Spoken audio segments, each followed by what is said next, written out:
Hello, my name is Jonathan Challis. I'm the CEO and a director of Alerio Gold, a gold exploration company concentrated on two exciting gold properties in northern part of South America, Guyana. Guyana is a prolific gold producer and a prolific oil and gas producer located on the northeast coast, adjacent to Venezuela and near Suriname.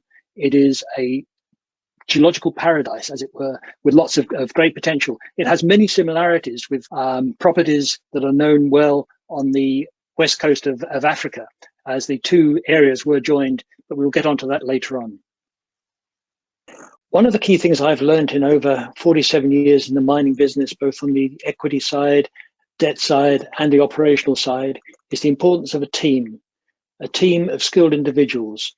And what we have here in Alerio is a first-rate team of directors and operational people. The key ingredients of a successful exploration company are threefold, really. We have people, property, and cash. We have the property in the Tassawini property, over $35 million spent on it. It is proven. And then with the team we have, myself, Greg Smith. Greg has over 25 years of experience as a geologist. He's worked with small companies, he's worked with big companies. He's worked on both sides of the Atlantic, in the Guiana Shield and the West African Shield. He understands the geology. He was intrinsically involved in the development of the Choco deposit in Venezuela with over 10 million ounces. Jeff Balderson has worked in the back office of many successful operations in Vancouver. He understands what is needed with filings and financial statements necessary. Al Fabro has over 20 years experience in both finance side of the mining business and in the operational side. He was one of the founding directors of Rox Gold, which took a $2 million market cap company to $120 million by finding 1.5 million ounces of gold in Ghana at 10 grams a ton. Lee Graber, who I've known for more years than I care to remember, was an intrinsic factor in the success of Homestake in the development of some of their operations in the Americas. He's currently a founding partner of Pacific Road Capital, an Australian private equity group which finances mining companies. And he is currently a director of First Bauxite, which is a privately owned bauxite mining operation in Guyana. He understands Guyana. He is an intrinsic part of how we will do business in Guyana. So we believe that the five individuals, we have sufficient experience on both the operational side, on the cash side, to be able to ensure that we have both a successful technical project and we have the ability to raise the funds necessary to make this a success. We now come to that slide, beloved of lawyers and everybody else in the compliance side, the normal legal disclaimer, which I'm sure you will have read in full and understood it completely. As I say, the Guiana Shield is located in the northeastern part of South America. It's north of the equator, very similar in geology to Venezuela and to the prolific gold belts in West Africa. We have assembled a team here in Alerio of very skilled management capabilities. Greg Smith, who is the COO and chief geologist, has many, many years of expertise in this part of the world, knows it very, very well.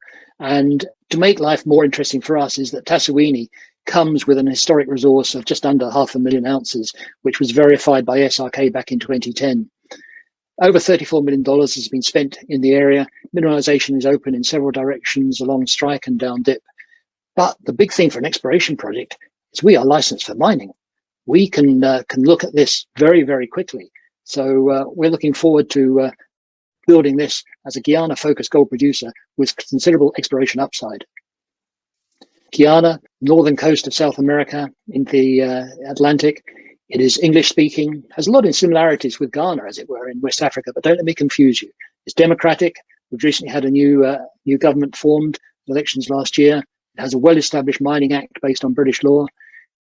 It has a history of economical gold deposits, a lot of influx of recent capital, both into the gold sector and into the oil and gas sector. It has a long history of gold production for over 100 years. And gold represents as much as 35% of Guyana's exports. It is absolutely considerable impact in the GDP of the country. And as such, the government is very focused on maximizing the benefits of gold mining for both the stakeholders, and the companies involved. So we're looking forward to working in Guyana. As I say, the Tassawini Guyana has a lot of similarities with West Africa, and there you can see how the two continents formed together many years ago when they were connected. The geology has stayed the same, but what we see slightly differently in South America is that there has been a lot more of changes to the ore body. So we're seeing lots of saprolitic deposits in this part of the tropics, very similar to that of Kinross Gold, who has the Paracatu deposit in northern Brazil, which used to be TVX and RTZ before JV. It's one of the largest, lowest grade gold mines in South America. It's also highly profitable, and because of the nature of the saprolite, the gold is very easily extracted from it. Another good aspect of Tassawini, over and above the 500,000 ounces of resource that has been identified to date, is that we have an established work camp for over 100 people. We have a commercial airstrip, 650-meter gravel runway. We can take river barges of up to 1,000 tons because we're only 60 miles from the Atlantic on tidewater. So we have some very considerable advantages. We're not remote from civilization. We can be as close as we need to. And with the barge access, it's going to mean the shipping in of mining equipment will become considerably easier than it would be in some other parts of the country. I had mentioned that over $34 million in historic expenditure have been spent on the property. We have our mining permit. It was issued in 2021. It's renewable every 5 years. There is over 47,000 meters of drilling in over 1,200 holes. Metallurgical testing has shown very good gold recovery from the saprolitic material. We have government support in what we're doing here. We need to complete the environmental impact statement necessary for production. But again, we don't anticipate that that is going to be a major obstacle in this part of the world. We are looking forward to working closely with the government in taking this project forward and giving benefits to everybody in the area. Tassawini, despite all the work that has been done, as you can see, it's been very concentrated in the central part. It is open along strike and down dip. And we believe that these anomalies that have been identified will host additional detailed gold mineralization. To what extent, we don't know, but we are anticipating, and Greg is certainly planning on getting drills in here as soon as possible before the year end and to start testing some of these detailed anomalies. As well as the Tassawini, which has considerable exploration potential, the Sonne, right adjacent to Tassawini, is about 1 kilometer west of the historic resource area, but very little work has been done in terms of drilling and trenching and so on. The geophysics indicates that this is perhaps larger than Tassawini is in itself, but only 29,000 ounces of the inferred resource is attributable to Sonne. So I think where we will be looking to do some additional work as we go forward is to get into Sonne, understand it better, and whilst we're pushing the envelope on Tassawini along strike and down dip, we'll be looking to try and define a bigger resource in Sonne, because we know that the alluvial miners who had been operating in the area had looked at Sonne in areas where we had never identified anomalies, and they seem to be having some success there. So we are expecting to have some interesting results coming from Sonne as we go forward. The second project that we have is the Harpy Gold project. This is about 100 kilometers south of Tassawini, a bit closer to the capital of Georgetown. It is adjacent to the Aurora gold mine that was recently bought by Zijin Mining for over $200 million. It is a producer, has a very strong resource, but we are anticipating that Harpy will give us some interesting results as we go forward this year. Again, like Tassawini, it's located on a river for ease of access, enable us to move around people, equipment very simply without significant costs. And again, like Tassawini, 100% of the property is owned by Alerio Gold. All the permits are in hand, exploration permits are in hand. We are looking at this as being ready to go. I think Greg would like to do a little bit more groundwork before starting work with the drill, which I think we all will support. I think concentrate on Tassawini first with the drill, and then Sonne and Harpy will come shortly thereafter. We know that people who invest in junior exploration companies are very focused on news flow. Will there be news coming, or will management sit still and do nothing? Well, we are very focused on getting results quickly. We have been working on this for the last couple of years. A drill program has been planned by Greg.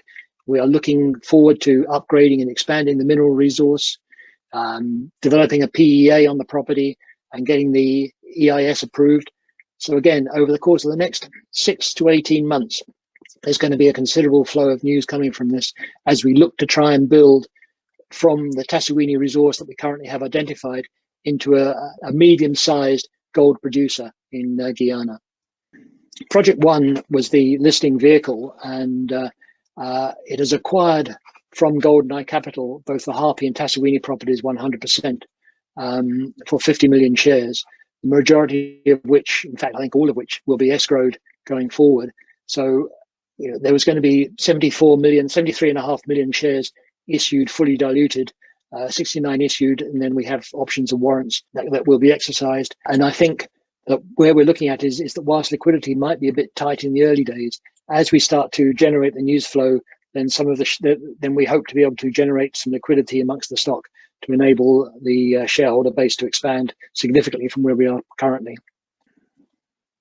Now, as a comparables, Alerio Gold market cap compared to the other exploration companies operating in Guyana, we are at a lowly level. But when one considers that we have all the permits in place, other than the environmental permit, we have a mining permit, we have a resource, we believe that the value is very well underpinned at this current level. So we're looking forward to seeing that rise steeply as we go forward with results and progress and news flow. Thank you very much for listening. As I say, there is more information on the website, which Greg has done a similar video on the exploration potential. As a geologist, he speaks far more sense than I do on this aspect. So please pay attention to what he says. And thank you for your interest. Thank you.